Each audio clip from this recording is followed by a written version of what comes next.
Hi, I'm Eric Chesson, founder of Autism Fitness, continuing along with the in-home workout series. And what I'm going to show you now is our overhead band press. Now, if you do happen to have some resistance bands at home, awesome. If you don't, this is one of the rare times when I would say you can substitute. That's fine. However, resistance bands being extraordinarily versatile, we can use them for a bunch of different exercises. Highly recommend.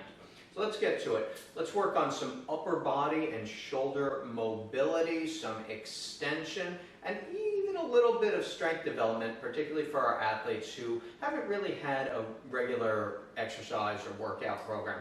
Now, you'll see right here that I'm holding onto these circle markers.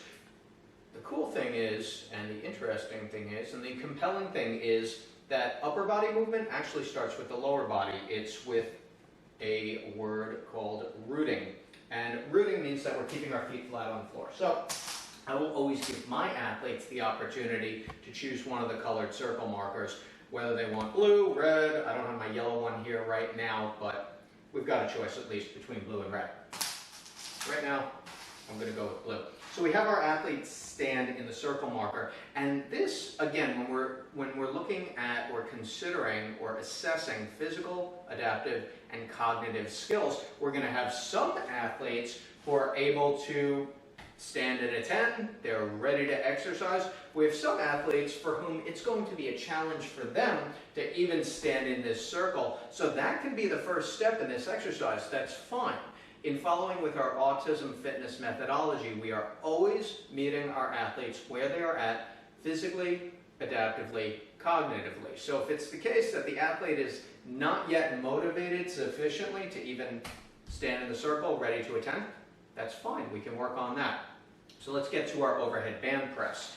So our athlete is standing in the circle, and we have the band about shoulder width. This is something that you might have to physically prompt and help the athlete get into this position gently, of course, and then we want to fade our physical prompt back because the goal is always independent performance of the movement.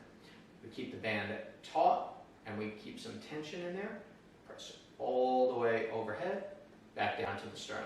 The best way to teach an athlete how to do this is to model it for them. So I might get into the circle for my athlete, press overhead and back down, press overhead, back down. We do this for about 8 to 10 repetitions, and then we give it to our athlete, have them perform that overhead press 8 to 10 times. If they start out with 3 and then decided that they're no longer interested, that's fine. The next goal is 4. We're always meeting that athlete where they're at.